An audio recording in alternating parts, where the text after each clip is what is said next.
Hi friends, this is Upendra Kumar.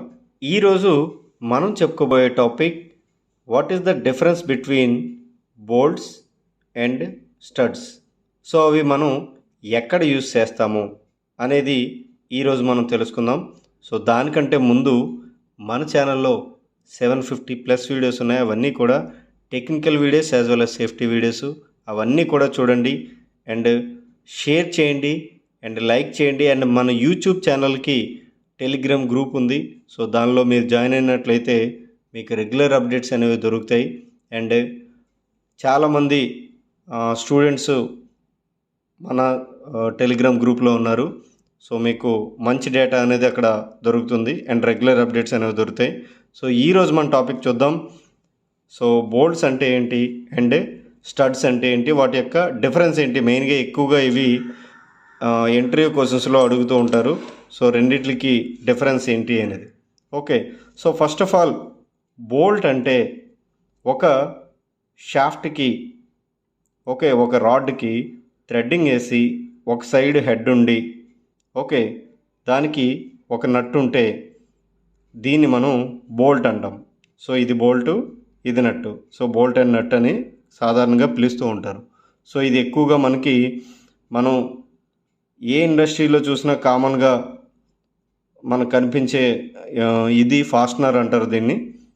So even స్ట్రక్చరల్స్లో కానీ లేకపోతే agricultural కానీ ఇలాంటివన్నీ కూడా మనకి ఎక్కువగా కనిపిస్తూ ఉంటాయి. ఓకే, సో మరి స్టడ్ అంటే ఏంటి? స్టడ్ అనేది ఒక రాడ్ లేదా షాఫ్ట్ థ్రెడెడ్ అనమాట. సో కంప్లీట్గా థ్రెడెడ్ అయి ఉంటుంది. సో ఇదేంటి అంటే బోత్ సైడ్స్ నట్స్ ఉంటాయి. సో ఇక్కడ ఇటువైపు మనం నట్స్ అనేవి ప్రొవిజన్ ఉంటాయి. ఓకే, మనం సింపుల్గా చెప్పాలి అంటే బోల్ట్ అంటే సో దానికి థ్రెడ్డింగ్ ఉంటుంది అండ్ ఒక సైడ్ హెడ్ ఉంటుంది, ఒక సైడ్ నట్ ఉంటుంది. అదే స్టడ్ అంటే మనకి బోత్ సైడ్స్ 2 నట్స్ ఉంటాయి. ఓకే, ఇది స్టడ్. ఓకే, సో ఇక్కడ మనం చూసుకున్నట్లయితే కంప్లీట్ థ్రెడ్డింగ్ ఉంది కదా. సో ఒక్కొక్కసారి కంప్లీట్ థ్రెడ్డింగ్గా ఉండకపోవచ్చు, మనకి హాఫ్ థ్రెడ్ రావచ్చు, లేదా మనకి రిక్వైర్మెంట్ బట్టి ఈ థ్రెడ్డింగ్ అనేది ఉండొచ్చు. స్టడ్లో కూడా సేమ్ అలాగే ఉంటుంది. సో కంప్లీట్ థ్రెడ్డింగ్ ఉండొచ్చు, లేకపోతే కొంచెం పోర్షన్ వదిలేసి ఈ నట్ ఏదైతే ఉందో ఆ పోర్షన్ మాత్రమే మనకు థ్రెడ్డింగ్ ఉంటూ ఉండొచ్చు. ఓకే, సో ఇది ఈ రెండిట్ల మధ్య డిఫరెన్స్. మరి వీటిని ఎక్కడ వాడతారు అంటే ఈ బోల్ట్స్ అండ్ నట్స్ని ఎక్కువగా స్ట్రక్చరల్స్ ఏవైతే ఉన్నాయో వాటిలో వాడతారు. ఇవి స్టడ్స్ అనేవి పైపింగ్ ఏవైతే ఉన్నాయో అంటే ప్రెజరైజ్డ్ కాంపోనెంట్స్ ఏవైతే ఉన్నాయో వాటిలో వాడతారు. ఓకే, సో ఈ స్టడ్స్ ఎందుకు వాడతారు ఈ బోల్ట్స్ అండ్ నట్స్ మీద పైపింగ్లో ఎక్కువగా అంటే ఇవి ఏం చేస్తాయంటే ఈక్వల్గా కంప్రెస్ అవుతాయి. మనం బోల్ట్ టైట్ చేసినప్పుడు అంటే ఇక్కడ నుంచి నట్టు, ఇక్కడ నుంచి నట్టు టైట్ చేసినప్పుడు ఏమవుతుంది అంటే ఈక్వల్గా కంప్రెస్ అవుతుంది.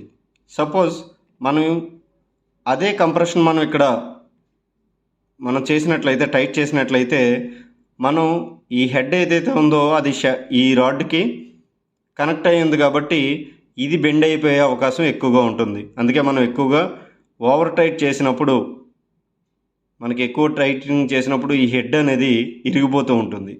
కానీ ఇందులో అలా కాదు. ఈ ఏదైతే స్టెమ్ ఉందో అంటే ఈ రాడ్ ఉందో ఈ స్టడ్ అనేది ఫిక్స్డ్. ఓన్లీ మూవబుల్ ఏంటి ఈ నట్టు. సో అందుకోసమే మనం ఈక్వల్గా మనం ఆ టైట్నింగ్ అనేది చేయొచ్చు, ఆ కంప్రెషన్ అనేది దానికి ఇవ్వచ్చు.